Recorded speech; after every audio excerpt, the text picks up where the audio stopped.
I'll call the February 26, 2019 Planning Commission meeting to order.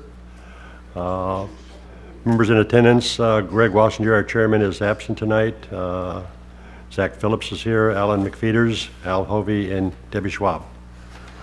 First item on the agenda is to approve the minutes of the prior meeting.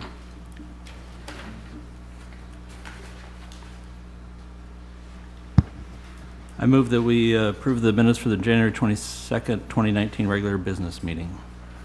We have a motion to approve the previous meeting's minutes. We need a second. I'd second that. Okay, we have a motion and a second. All in favor say aye. Aye. I'll abstain because I was not here last meeting. Thank you. We'll move on to the second part of our meeting. That's the public comment. Planning Commission will accept public comments on items not otherwise on the agenda for the first 15 minutes of the Planning Commission meeting. Anyone wanting to? I see none. I'll close that portion of the meeting. And we'll move on to our first item on the agenda regarding Planning Commission annual report of City Council. Thank you, Mr. Freeman, members of the Planning Commission. This is our second time before you on your draft annual report to the City Council for 2018. I won't go through it again this evening. As is our custom, we share it with you twice, give you an opportunity to think about whether there are any specific recommendations that you would like to make to the City Council relative to your role as planning commissioners or our work as the planning staff for the city. And so with that, I'll just stop and see if there's anything that you would like to add by way of recommendations, or if there are changes that you see in the other material that we should be making. With that, any changes or recommendations or additions to the document?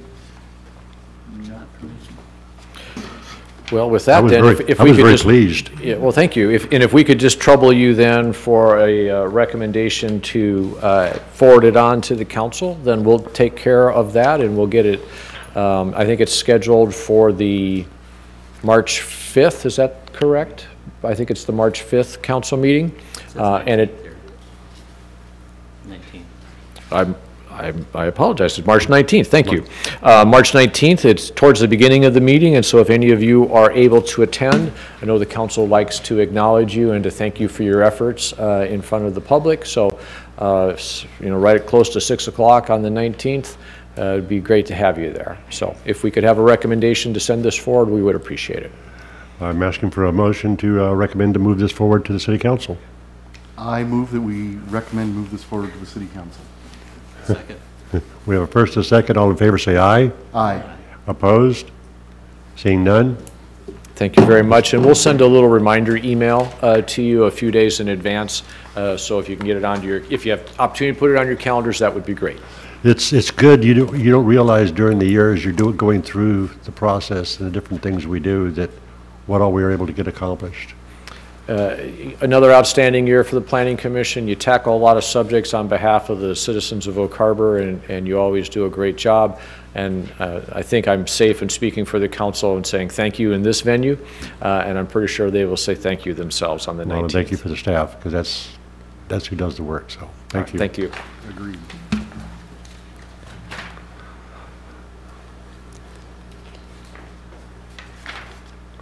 Okay, the second item on our agenda is the Shoreline Master Program update. This is a public meeting. Thank you, Mr. Vice Chair, members of the Commission. Dennis Lefebvre, Senior Planner, will present tonight. And what I'd like to do is, since this is kind of the kickoff meeting for the Shoreline Master Program update, what I'd like to do is just kind of take a high-level approach as to what this is all about and maybe drill down into some of the details, but not a whole lot. We'll have plenty of time through the course of this effort to get into a lot of the details, so I'm going to kind of keep this at a fairly high level.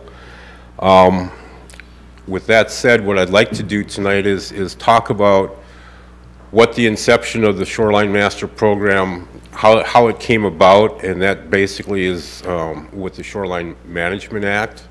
So I'd give a brief history on that act, some of the primary building blocks of the Shoreline Management Act, what has the City of Oak Harbor done in response to some of the requirements of the act, what essentially is this periodic review or update that we're looking at in this time frame, what is that going to involve, and then briefly discuss what our anticipated time frame for this planning effort is. So with that, the Shoreline Management Act was a piece of legislation that was based on a successful initiative that was done in 1971.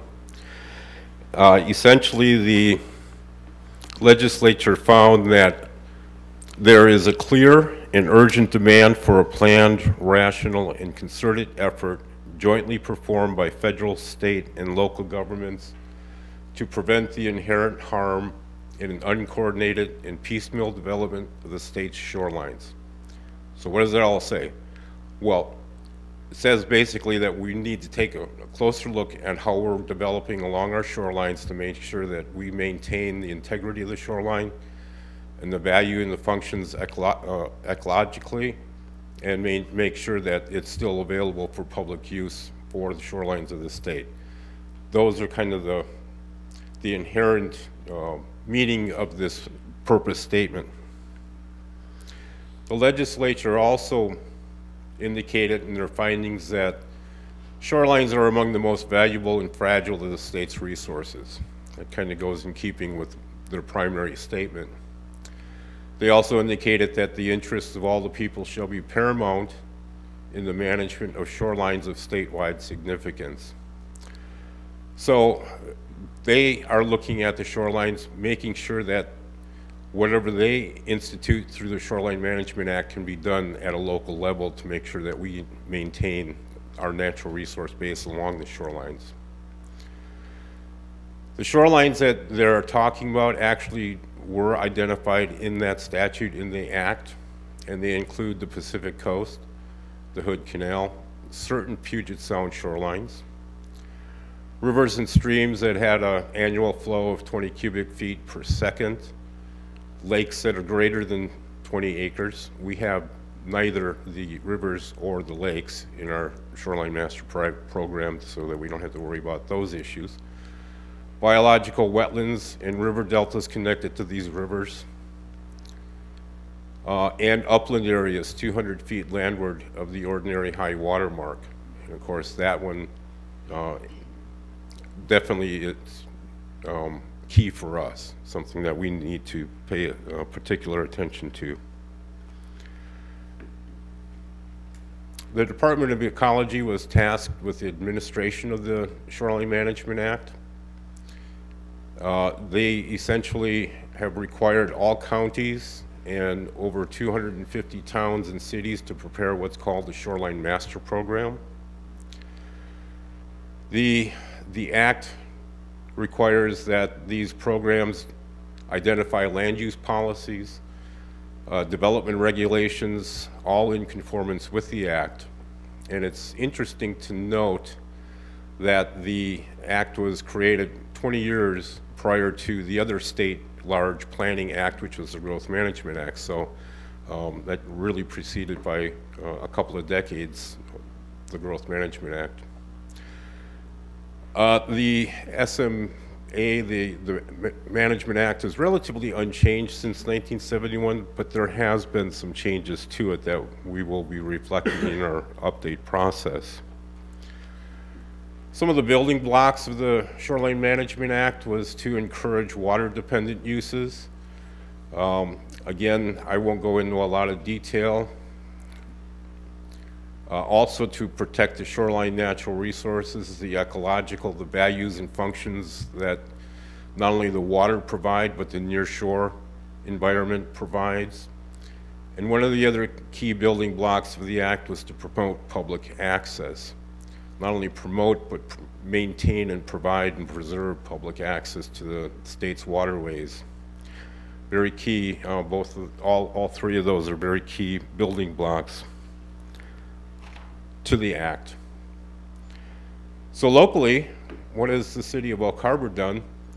Well, as of 1972 through 1998, the city actually utilized Island County's Shoreline Master Program. How the implementation of that was done locally, I don't know. But in 1998, the city developed its first Shoreline Master Program, with another one being prepared in 2013. In fact, that was a pretty exhaustive effort. I think a multi-year, 3-year effort, I think, was engaged with a couple of consultant firms, which included some of the primary amendments to the act, which was required in the early 2000s, which included an extensive public participation program, an inventory and characterization.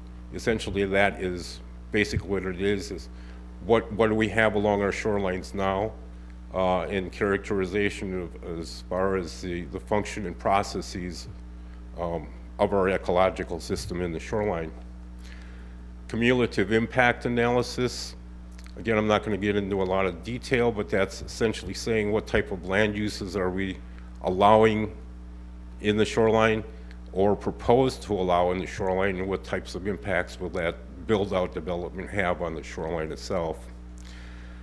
Both of those basically set the stage for a known net loss. And I'm not going to get into a lot of detail with that terminology. You'll probably get sick of hearing that known net loss term by the end of this effort, but we'll get into a little bit more explanation of that as we go along in this process.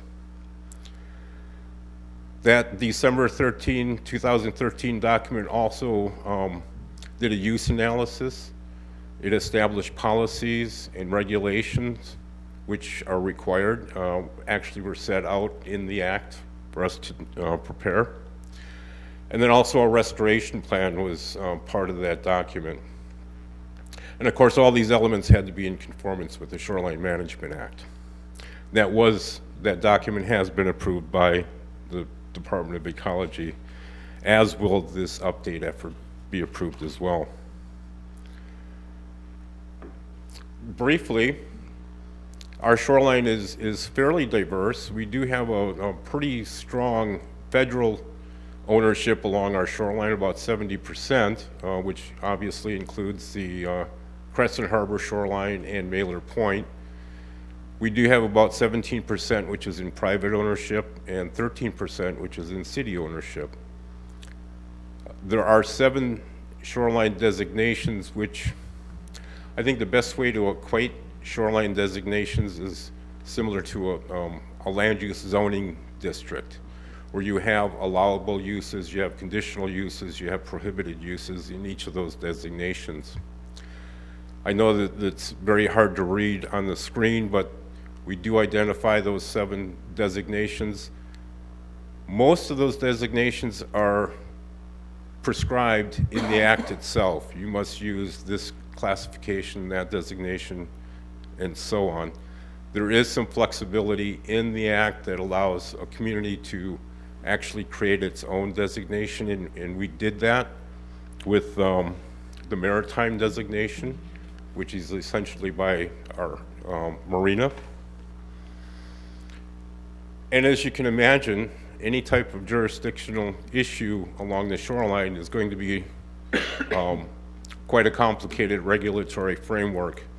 As you can see by the slide, there's a number of federal agencies, a number of state agencies, local environmental interests, of course ours, and then private interests all have some type of influence and say in the use of the shoreline. I didn't add in there, but obviously another party that could be interested in the shoreline use is the tribes. So what is our periodic review requirement? It is in the WAC, and it states clearly in the WAC that we must review and, if necessary, revise our shoreline master program. It does have a mandated deadline. We are obligated to have this completed, at least locally approved, by June 30th of 2020. However, we as staff feel that we've got sufficient time to prepare this document, move forward. I would also like to say that based on the strength of our 2013 document, we're not going to have to go into a lot of the mechanical and scientific information necessary to update this document. And I hope I don't eat my words by the end of this effort. And yes, the update represents another state mandate, similar to low impact development, critical areas ordinance, and our National Pollutant Discharge Elimination System Permit 2 requirements. However, there is a caveat with this effort. The state will be providing a grant for us, I think about $20,000 for our size community. So that'll assist in working through from the staff level on this effort. Various steps that we'll have to engage to look at this periodic review. Obviously, through the course of the 8 or 9 years since our adoption of the original or the 2013 master program, there has been some tweaks and changes to the Management Act, which we'll have to incorporate into this update. The Department of Ecology has provided a checklist guidance by year of those changes to the law, so that'll be a great tool in doing this update. Obviously, we need to ensure our consistency locally with our comprehensive plan and our new development regulations that we incorporated since the 2013 program. The two big ones that I have listed here, low impact development and critical areas ordinance, will have some say into our update review. Ecology also indicates that we need to incorporate new information, change circumstances, or improved data, which kind of gets back to that best available science, which we used a lot in our critical areas ordinance update. However, there is a asterisk there that indicates that there isn't a minimum requirement to revise the plan, like we have to do this, but at least bring it up to speed as far as the current law, our current local requirements are concerned. But we don't have to get into a lot of scientific detail to update our program. The anticipated time frame that we're looking at, like I say, we are getting a pretty good head start on this. And with any state program, public participation is important. This body here, the Planning Commission, will be a key hearing source for various steps of this project. But basically, the public participation will continue from last month to the conclusion of the effort. We'll have a review and analysis that'll begin essentially this first 6 months of 2019. We'll have a draft scope of amendments near the last quarter of 2019 so that we have an opportunity to review kind of the whole piece as we're looking at it. And then, of course, the big portion will be the beginning of 2020 when we take it through this Planning Commission review and City Council for approval and adoption, hopefully at that time. I'm anticipating April of 2020 to be through the City Council, which gives us a little wiggle room in there in case there's always something that comes up that needs to be addressed and some extra time taken for that. So with that, that concludes my presentation for this initial review of the SMP, and I'd be happy to respond to any questions that you might have. On that last slide, the first bullet about the public participation, is that going to extend beyond like public meetings and public hearings here? Or are you going to have workshops or open houses or surveys, any of that kind of We've had stuff? that discussion. We haven't really resolved that. It worked well for the transportation plan to have a workshop. I wouldn't be opposed to having a couple of workshops around town. We'll certainly use our webpage online. We've also talked about using other media as well. One of the things that we saw with the last update was that as a condition of accepting the Department of Ecology grant, there were some prescribed steps. And I would expect to see those take place with this one as well.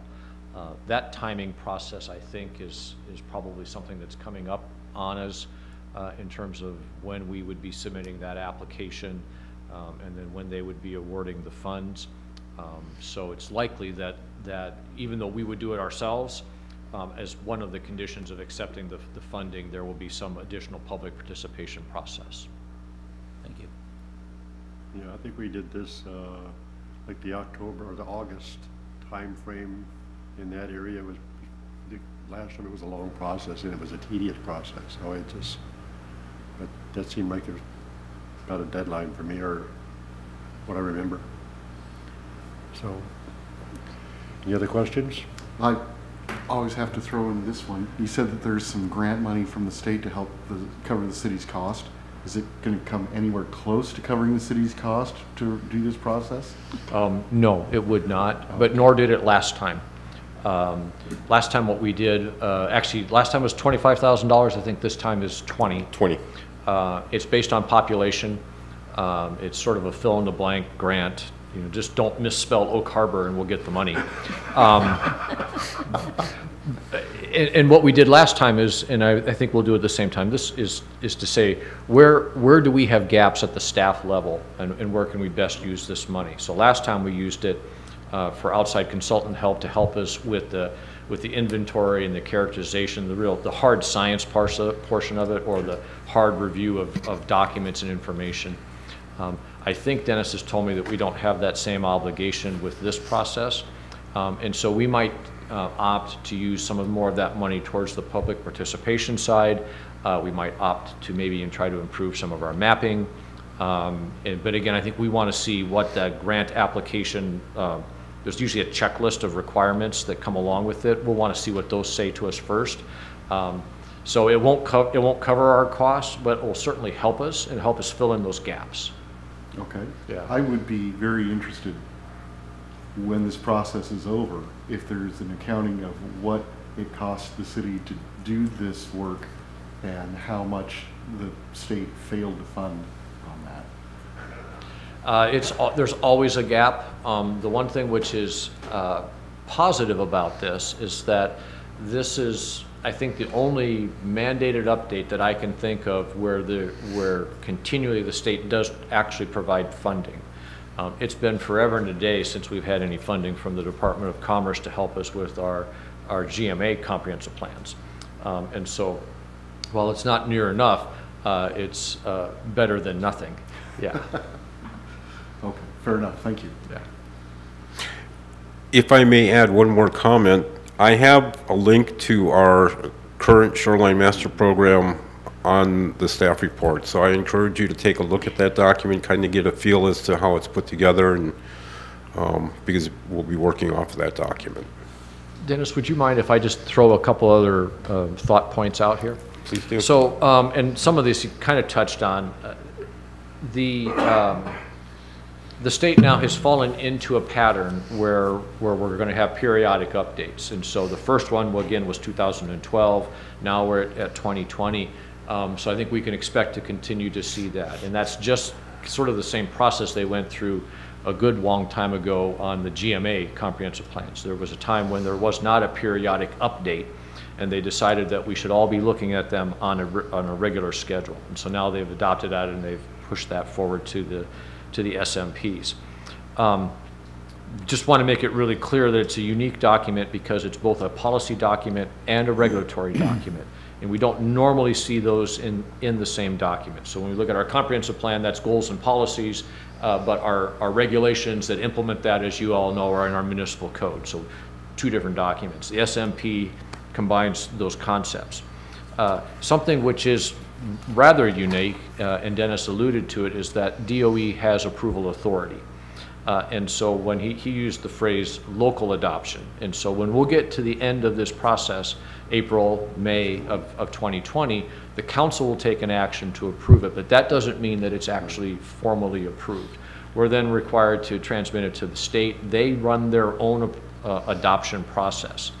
And they can tell us that they need us to make changes to it. In fact, they did the last time around, which is why we have sort of this 2012 and 2013 dates that we use. We completed our work by the time it had to be done in 2012, but by the time the state got done with their part and then we added the changes they wanted, it was a 2013 final adoption. So the point of this is that it's not just locally approved, it is significant enough to the state where they retain approval authority of the document. And just something that's, I think, is just somewhat interesting, you saw the SMA be part of Washington law at about the same time as the State Environmental Policy Act, SEPA. And so in the early 70s, the citizens of Washington and the state of Washington put a huge focus on ecology and thinking about the environmental impacts of development. And as Dennis knows, it wasn't until 20 years later that we started talking about growth management. But early on, they were talking about what were the effects of growth on our environment. And I think it's important to keep those pieces together, or that thought process together, because that gives you a strong insight as to why they ask us to do the things they do through this process. So we're in good hands with Dennis to lead you through this, and we will certainly use you as our primary body to do the various public meetings and then the initial public hearing. So, thank you. Sure. One question though on that. So the deadline of June 2020 is the deadline for our initial review to send it off to the state, right? And then the process will drag out for some time after. It could be short, it can be quick. It really depends on what comments, if any, they have or tweaks they want us to have. We are very fortunate in that our Department of Ecology representative, local representative, is the same one who assisted us in 2012. And he took a very active role and was a big help to the city and to the staff. And so we've got some great continuity in that he knows what we went through 8 years ago, 9 years ago. And so we hope that will make our process as smooth as possible. Great, thank you. And if you want to take a look at the act itself and the statute, it's under WAC, Washington Administrative Code 173-26. Thank you, Dennis. All right, thank you. That concludes the item B on our public meeting. We'll now move on to item C, review the quasi-judicial procedures.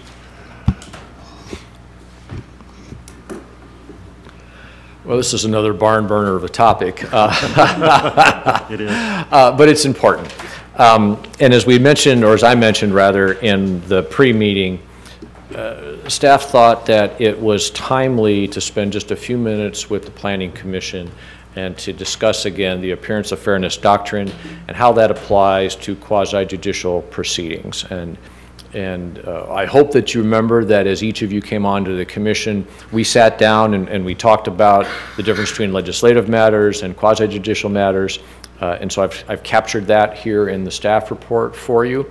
And then also we have some additional information. So without further ado,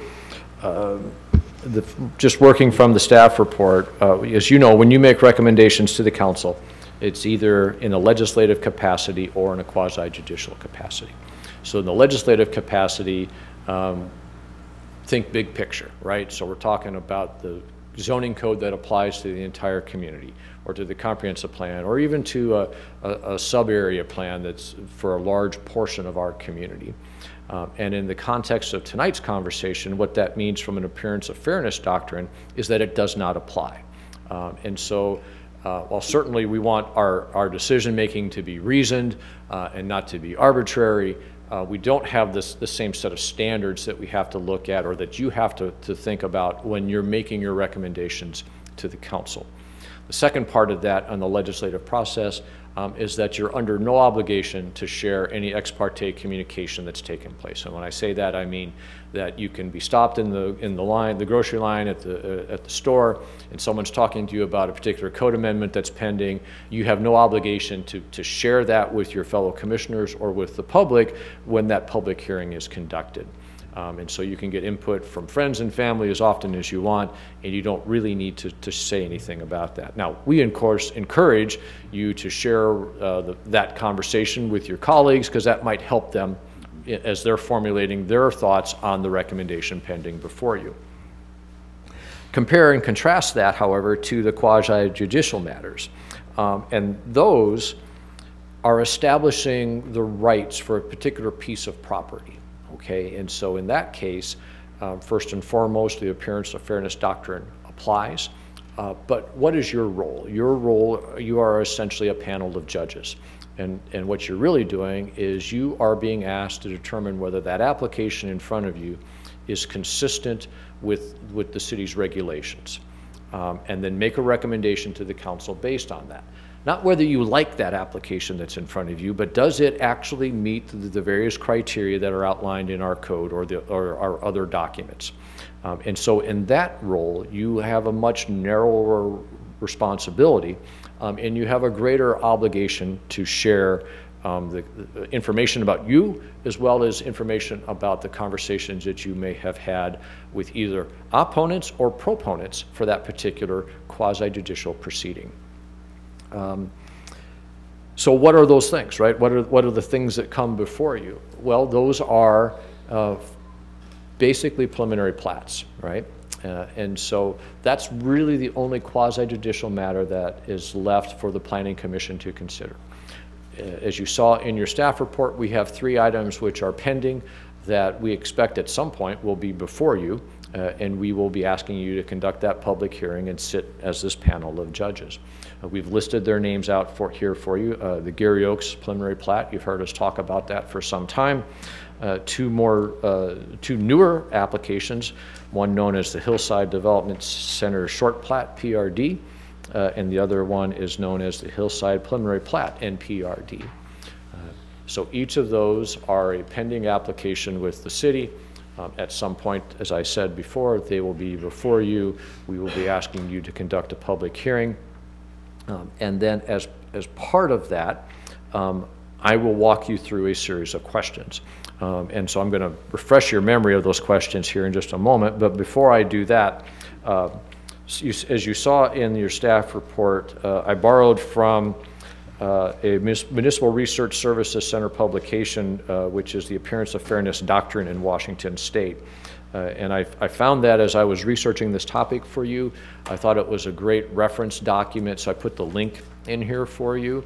It's fairly sizable, but a lot of it are questions and answers and some sample documents. And so if you're at all interested in getting into this in further depth than what we're going to do this evening, I would encourage you to take a look at that particular publication. It's a really good one as a good overview. So sort of quoting from that, in 1982, the state legislature enacted what is now Chapter 4236 of the RCW, codifying the Appearance of Fairness doctrine.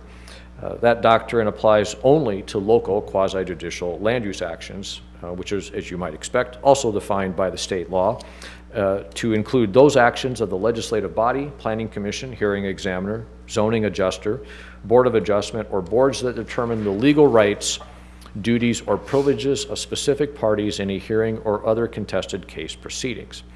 The primary characteristics of those kinds of matters are that the decision has a greater impact on a limited number of persons or property owner and has a limited impact on the community at large. So again, site-specific versus community at large.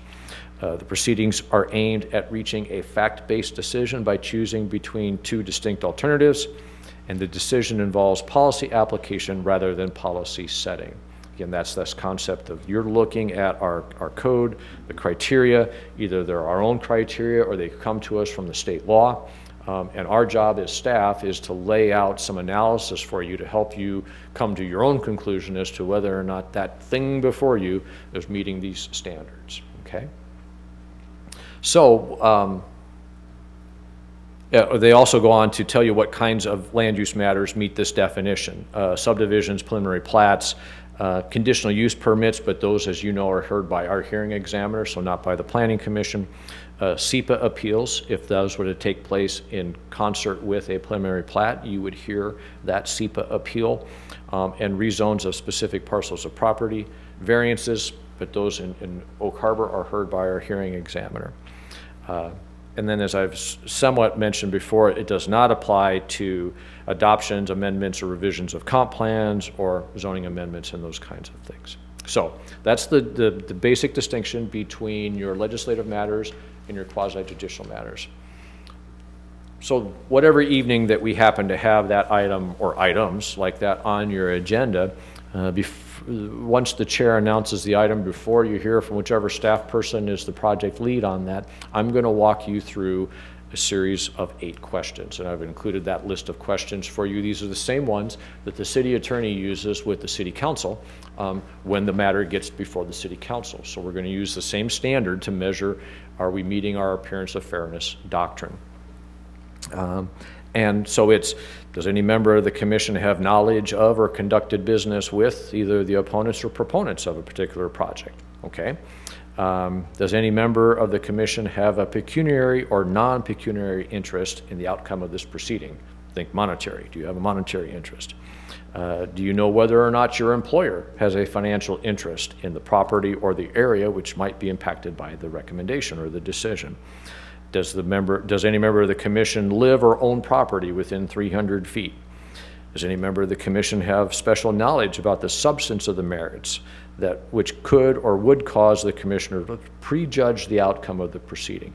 I'm going to pause for just a moment. That's important, right? So our goal is for you to come in with open minds and to have been, reviewed the report provided by staff, hear the testimony from the applicant, from staff, from interested citizens, and then make your decision. Not come in with your minds already made up.